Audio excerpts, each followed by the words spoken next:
नमस्ते सबैलाई। यो चाहिँ हाम्रो वाइफाई रोबोट कार भयो।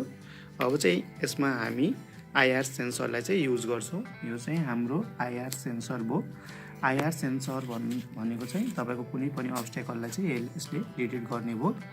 यसले चाहिँ इन्फ्रारेडलाई चाहिँ पठाउँछ अनि यो चाहिँ अब्स्टेकलमा ठोकिन्छ, फेरि रिटर्न भएर हामी चाहिँ अब्स्टेकल थाहा पाउन सक्छौँ। अब चाहिँ हामी यसलाई चाहिँ यो बजरको हेल्पले चाहिँ अब हामी यसलाई हाम्रो सर्किटमा कनेक्ट गर्छौँ। यो चाहिँ हाम्रो बजर हो। यो बजर अब चाहिँ हामीले यो सेन्सरमा जम्पर वायरलाई जोडेको छौँ। हामीले आउट, ग्राउन्ड र VCCमा चाहिँ तीनवटा जम्पर वायरलाई चाहिँ यसरी कनेक्ट गऱ्यौँ। अब चाहिँ हामीले यो चाहिँ आइआर सेन्सरको ग्राउन्डबाट चाहिँ हामीले नोड MCU को चाहिँ ग्राउन्डमा यसरी यो येल्लो यो वायरलाई चाहिँ यसरी जोड्यौँ।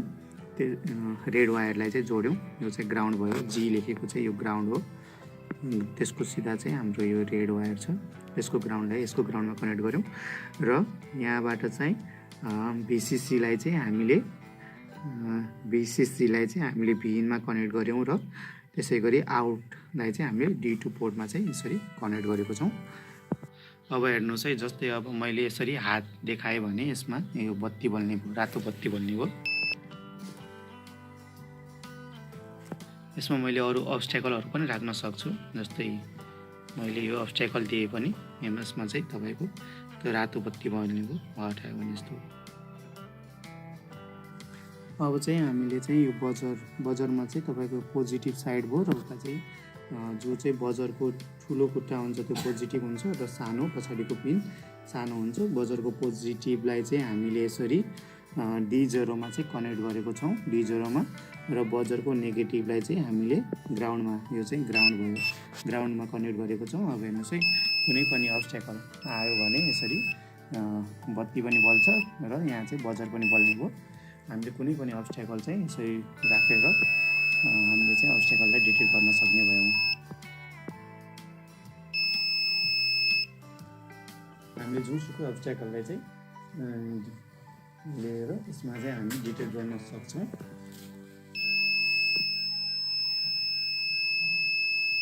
त्यसरी चाहिँ बत्ती बलेर चाहिँ हाम्रो आइआर सेन्सरले चाहिँ कुनै पनि अब्स्टेकललाई डिटेक्ट गर्न सक्छ।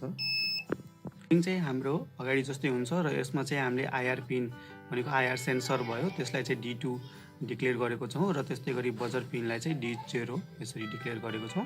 त्यसपछि चाहिँ हामीले भोइड सेटअपमा चाहिँ पिन मोडमा चाहिँ हामीले इनपुट दिएको छौँ र बजर पिनमा चाहिँ हामीले बजरबाट चाहिँ आउटपुट यसरी राखेको छौँ। त्यसै गरी अब हामीले अरू चाहिँ अगाडिकै कोड सेम हो र हामीले यसरी लुपमा चाहिँ हामीले यो चाहिँ यसरी यो सर्टेन पोर्सन चाहिँ कोड चाहिँ राखेको छौँ। यसमा चाहिँ हामीले भ्याल्यु इक्वल टु 1 राखेर बजर पिनमा चाहिँ यदि हामीले अब्स्टेकल दियौँ भने त्यहाँबाट हाई भनेको चाहिँ हाम्रो आउटपुट आउने भयो, यदि दिएनौँ भने यसमा चाहिँ आउटपुट देखिने भएन। यसरी चाहिँ हामीले कोडलाई चाहिँ रन गरेर हामीले चाहिँ नोड MCU बोर्डमा चाहिँ यसरी कोडलाई चाहिँ रन गरेर हेऱ्यौँ र हामीले यसरी आउटपुट हेर्न सक्छौँ। अब चाहिँ हामी यसमा चाहिँ क्यामेरालाई चाहिँ फिट गर्नेछौँ अर्को भिडियोमा। च्यानललाई लाइक गरिदिनु होला, सब्सक्राइब गरिदिनु होला। हस्, धन्यवाद।